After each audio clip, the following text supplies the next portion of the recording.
Shqipëria midis demokracisë dhe diktaturës së re, apo rikthehemi në errësirë? Çfarë është diktatura? Diktatura është një formë qeverisjeje në të cilën e gjithë pushteti përqendrohet në duart e një individi apo grupi të vogël, pa kontroll efektiv nga institucionet e pavarura, pa liri të fjalës, pa drejtësi të pavarur dhe pa mundësi reale për qytetarët të ndikojnë mbi vendimmarrjen politike. Diktatura nuk fillon gjithmonë me tanke në rrugë. Ajo shpesh ngjitet në pushtet përmes mjeteve demokratike dhe më pas i zhbën ato ngadalë, me ligje të kontrolluara, media të blera dhe opozitë të frakturuar. Shqipëria pas komunizmit, premtimi i pambajtur i demokracisë. Pas rënies së regjimit komunist në vitin 1991, Shqipëria hyri në një periudhë të gjatë tranzicioni, me premtime për liri, demokraci dhe zhvillim. Por realiteti ka treguar se në vend të ndërtimit të një demokracie funksionale, Shqipëria për dekada ka lëvizur në një drejtim të kundërt, drejt një demokracie fasad, ku zgjedhjet ekzistojnë, por zgjedhja është e kontrolluar. Ku ka institucione, por ato janë të kapura, ku ka fjalë të mëdha për reforma, por pak ndryshim real për qytetarin e zakonshëm. Ngjashmëritë e qeverisjes së Edi Ramës me diktaturën moderne. Kapja e pushteteve dhe përqendrimi i autoritetit. Edi Rama, që nga viti 2013, ka përqendruar pushtetin në duart e tij më shumë se çdo lider tjetër që nga rënia e diktaturës. Ai kontrollon mazhorancën në kuvend, ka ndikuar në reformën në drejtësi dhe ka asgjësuar çdo mekanizëm kontrolli nga presidenti, media apo shoqëria civile. Propaganda si mjet sundimi. Ashtu si në regjimet autokratike, Rama përdor propagandën me mjeshtëri.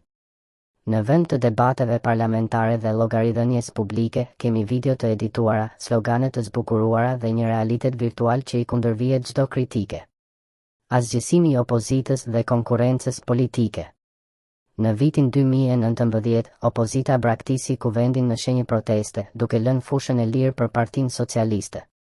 Rama nuk e përdori këtë moment për të ndërtuar konsensus, por për të përforcuar pushtetin. Sot, opozita është e dobët, e përçarë dhe shpesh pa ndikim real në vendimmarrje. Kontrolli i drejtësisë. Reforma në drejtësi, që duhej të ishte një hap drejt ndarjes së pushteteve, në praktik ka sjellë zëvendësimin e një drejtësie të korruptuar me një drejtësi të frikësuar. Emërimet dhe shkarkimet shpesh ngjajnë me një skenar të paracaktuar politik. Frika dhe varësia ekonomike si mjet e kontrolli. Në një vend ku shumë njerëz janë të punësuar në sektorin publik ose varen nga ndihmat sociale, çdo ndryshim politik mund të sjellë pasoja ekonomike personale. Kjo varësi shërben si mjet kontrolli politik, njësoj si në regjimet autoritare. Po Sali Berisha? Edhe qeverisja e Sali Berishës ka ngjashmëritë e veta me tendencat autokratike. Kontrolli mbi median gjatë viteve 2005-2013, përdorimi politik i policisë dhe drejtësisë, dhuna në protestat e vitit 2011 dhe mungesa e transparencës në privatizime e koncesione. E zhveshën demokracinë nga përmbajtja. Berisha la një trashëgimi ku partia ishte mbi shtetin. Rama e mori këtë model dhe e çoi në një nivel tjetër. Shteti sot është nën kontroll total të partisë. A jemi pra në një diktaturë të re? Jo në formën klasike. Ende kemi zgjedhje, media, protesta her pas here. Por Shqipëria po i afrohet gjithnjë e më shumë një modeli të diktaturës së butë, ku mekanizmat formal të demokracisë ekzistojnë, por janë të zbrazët nga përmbajtja. Shqipëria nuk sundohet më nga një ideologji si komunizmi, por nga një sistem i korruptuar pushteti, ku drejtësia, ekonomia dhe shpresa për të ardhmen kontrollohen nga një rreth i ngushtë politik dhe klientelist. Çfarë duhet bërë? Ndryshimi i sistemit zgjedhor që qytetarët të zgjedhin deputetët drejt për drejt. Garantimi i pavarësisë reale të drejtësisë. Dekriminalizimi i administratës dhe ndarja e partisë nga shteti. Reformimi i thellë i medias dhe garantimi i lirisë së saj. Ndërtimi i një opozite të re, të ndershme dhe me vizion të qartë europian.